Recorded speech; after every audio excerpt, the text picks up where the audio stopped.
It is time to celebrate this year's class.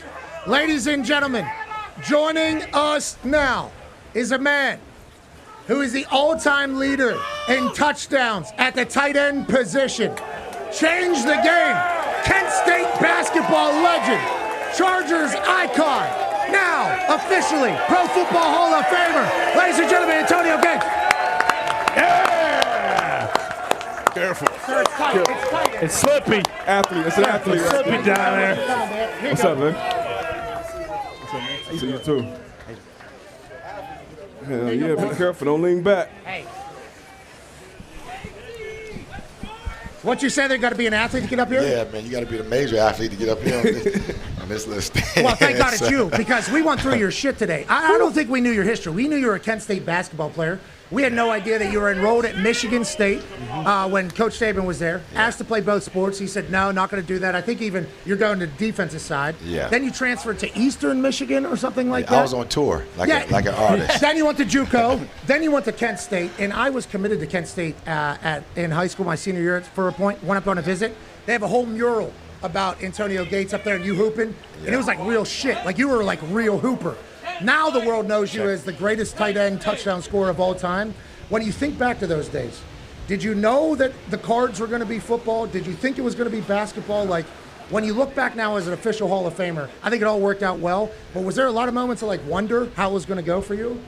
Well, you're always optimistic that things will go the right direction. But for me, it was just all about basketball at that point. I think, even when I went to Michigan State, me going to Michigan State was me, having an opportunity to play the game of basketball. So never in a million years that I thought I'd be standing here in Canton, Ohio, being a Pro Football Hall of Famer. Yeah. Well, you're sitting right now. You will be standing later, but nonetheless, it all remains. And we looked up your stats. 955 catches.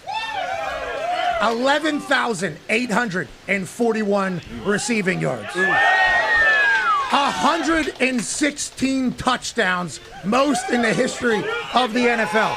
You and Phillip Rivers had a great connection, but the way you played the position was so much different than everybody in the past. How easy was it transforming into a tight end in the NFL? And then how easy was it transforming the position of tight end forever? Because if you look now, a lot more Antonio Gates is at tight end than there was before you got into the league. You changed the game forever, brother. Yes, I appreciate that.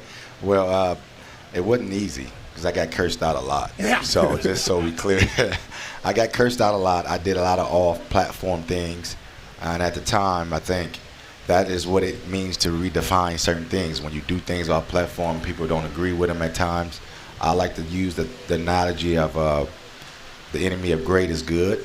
Hell yeah. So that was kind of what it was for me. I would see guys who did it the right way.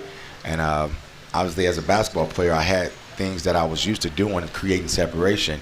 And, I was going against guys 6'9", 6'10", so I had to find a way to get my shot off at times. So playing the game of football, I would do that. And coach say, go to 16. I'm like, well, he's sitting at 16, coach. I'm going to go to 14. Yeah, a little easier. a guy that knock your head off sitting at 16 yards. I'm not going to 16, coach. And I think what happened is that they start giving me the ability to make the adjustment. And I think when you think of a good athlete, you think of his ability to adapt in the actual space at that moment. And so when I would run a route, I never really know what I'm about to do. I just make the adjustment at the right time, and I think that's what gave me an opportunity to be successful in the game of football. So, on that note, we were talking about you earlier today. A.J. Hawk was a rookie and preseason game. Yeah. I don't know if you remember the rep. He does. You were on, I think you were at the end of the line, then you motioned out a little bit, and A.J. Hawk, linebacker, has you. A.J. was trying to disguise that he was not covering you, okay? You knew this guy. You guys did a skim milk check on this guy. And he said that you hit him with, how many moves did you say? It felt like 15 moves within like a half a second. Yeah. And obviously you got wide open, you get a catch. And then he said immediately afterwards, you were like, hey, you got to look at my hips, dude. Started coaching. You started like, coaching him up. Yeah. How much of that? What was your relationship like with the guys that you played against? Mm-hmm. And at what point did you realize, like, I can get open against basically anybody? Mm-hmm. But I think, it's a natural reinforcement when you make, catch passes. So when I first started in the NFL, I went against a guy named Rod Woodson. He was playing safety for the Raiders at the time, and I was a rookie. And I had been playing video games with Rod Woodson my whole life. So I remember Drew Brees was the quarterback at the time. And they call him to play, and it's like a slot. I'm out the slot formation, it's backside, and it's 1-on-1. I got a corner route. And in my mind, I'm thinking, I've been playing video games with Rod Woodson. There's no way I'm going to get open against this dude. He's a Hall of Famer, right? So I went up and made a catch on Rod Woodson. It was like a third down conversion. And I think what happens is that it sends a signal to your brain that I belong here. Yeah. And I think ultimately the more plays I made, the more I felt like, okay, you know what? I belong here.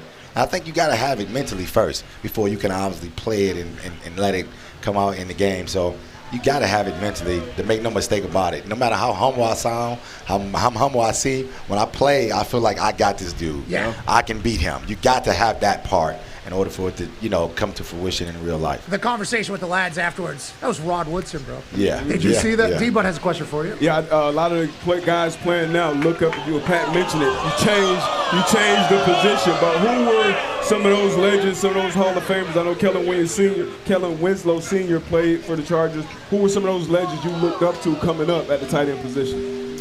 Well, again, basketball was my forte. I didn't really have guys that I would say I look up to in a sense. Yeah. But I know the idea of when you make things happen is the respect factor of guys who created the lane for you. Mm-hmm. And you name a guy like Kellen Winslow Sr., Marty Schottenheimer would always say, he would compare me to Ozzie Newsome a lot. Legend. Right. I'm from Detroit, so I knew a lot about Charlie Sanders. Mm-hmm. Guys that just paved the way and created that lane. So, when you think about the sport, and then obviously the Tony Gonzalez's and the Shannon Sharps and even the younger guys now. So it's so many guys, and I like to use the analogy because they always talk about who's the best tight end or who's the best this, and that's the comparison in sports. But the reality of it is that I treat it like a 4x1 team. We all had the baton at one time, and we ran as fast as we can with it. And I think that's really what it's all about. It's now we're passing it to the next generation, and I see guys like George Kittle's, the guys that's keeping it going. And I think that's what it was for me. A guy gave it to me, and I had it at one moment, and I said, I got to run my best race. Fast and then pass it to somebody else, and hopefully they run, hey, it's your turn. You got to run fast as you can. I think that's really what it's all about. And I hope, now you see the generation, and they constantly growing at the position. So I'm happy to be a part of that. How do you feel about tight end university and everything like that? We talk about changing the position. I mean, that was kind of the goal of that is like, I think it was financial business talk too. Like, hey, we're starting to catch the ball a lot more, and they're trying to talk about us as tackles. We're actually wide receivers as the market kind of changed for everybody. But also, like, give an inside game to everybody. You talk about passing the baton. Feels like they're trying to do that. Have you witnessed that from afar? Have you gone to it? And what are your thoughts on it? Well, I was invited to it, but I haven't been yet. But I do like what they're doing. And I think you missed the Taylor Swift concert. Yeah, right. My daughter be mad about that. My daughter left Taylor Swift, but I do like what they're doing because at the end of the day, that's really what it's about, right? It's serving a purpose and having a platform to be able to say, all right, well, I had this opportunity to do X, Y, and Z, and this is the space that I was in. Now let me tell you what you should do and what you shouldn't do. And I think it's a great idea for the tight ends, the next generation. AJ has a question for you as a Ohio guy hits the horn as he rides by in the highway.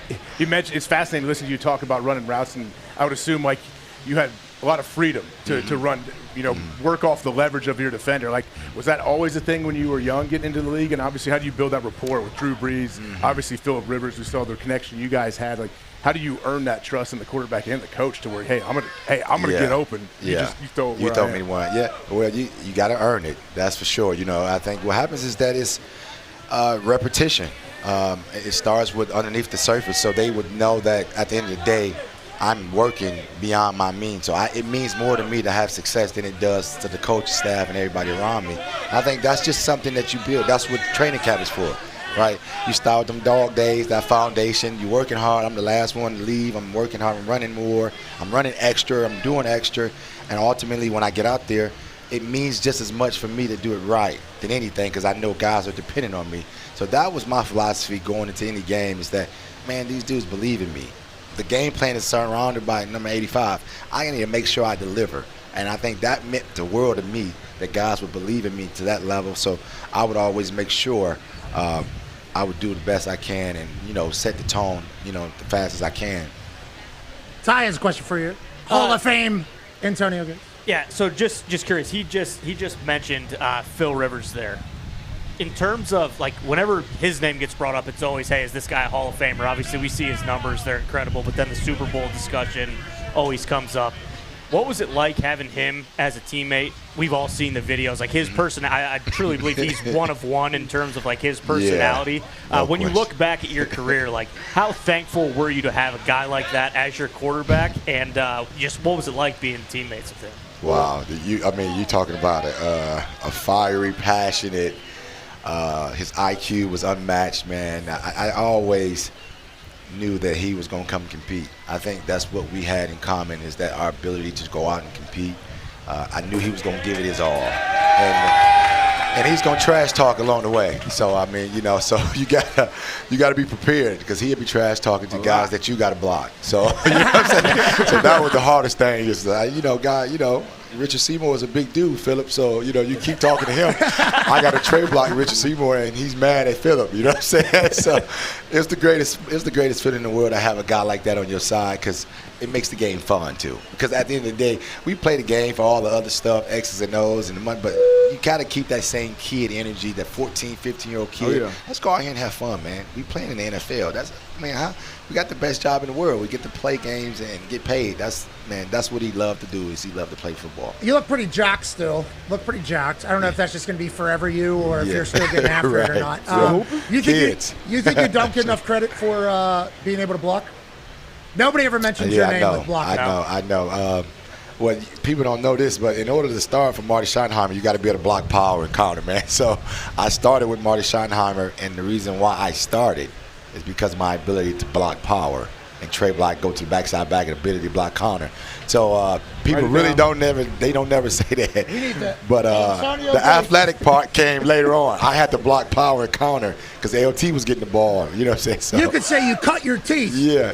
Block it. Yeah, bingo. Yeah, you earned the passes to block it. Nobody ever says that about Antonio Gates. They say, always this talking guy, to catches. 160 touchdowns. I know. This guy's a threat through the sky. 11,841 yards. Holy shit. They don't talk about it. You have to be able to block. You have to be tough, too. Yeah, absolutely. That's how you get the ball. Last question here. As guy looks still jacked and obviously always going to be athletic. Go ahead, Con, man. Oh, no. Connor's microphone's off. Oh, no. Connor's microphone is... Here. There it is. Okay. Nice catch. Obviously, Antonio, you play basketball. I can't say that's part of it. I don't think any of us knew how much success you guys went to an Elite Eight, and you're the star of that team. That's absurd.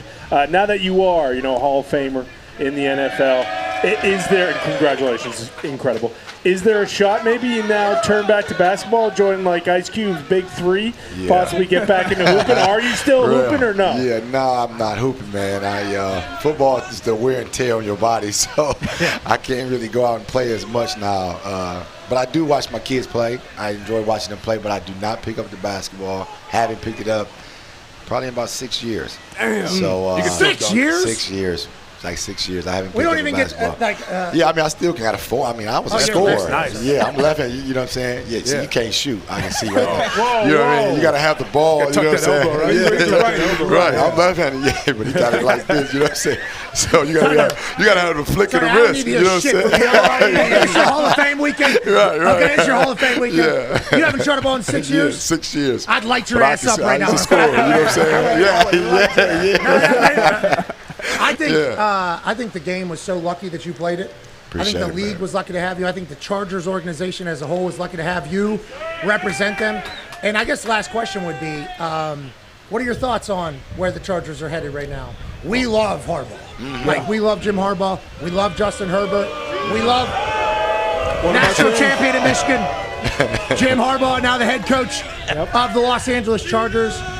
The ownership spent $300 million on a practice facility in 2024, 2025. Like, that never happens anymore. The Spanos feels like they are trying to move the chips in. Tough division out there. We all understand that. What are your thoughts on the state of the Chargers and what it could be out there in Los Angeles? Well, obviously, the more they be together, the more continuity that they would build. Last year was his first year as a head coach, and we were super excited. And to see the situation with what I thought was going to be a challenge to change the style of what the West Coast ball is normally like, coming from the Midwest, the running style. Oh, got it. To see that, because in West Coast they like to throw the football. So to see that, you start building the foundation from the offensive line and start building out, and to see that happening and us winning games is refreshing, to say the least. So I'm super excited about what they're going to do after a year under Harbaugh, and then the guys being together, collectively for a whole year. Who wins tonight? And by how much? I got my shirt on, man. You know what I mean? I got my shirt. You ain't got to ask me no questions. Okay, we got some real degenerates around here that are going to gamble on tonight's game. Yeah. Do you have any inside information on the Los Angeles Chargers tonight? Yeah, they're going to play. Okay. Ladies and gentlemen, they're playing tonight. Hall of Famer, all-time leading touchdown scorer at the tight end position in the history of the NFL. Legend, ladies and gentlemen, busted-ass jumper having. Appreciate you, man. Appreciate it, man. Appreciate it, bro. Good seeing you, man. Yes, sir.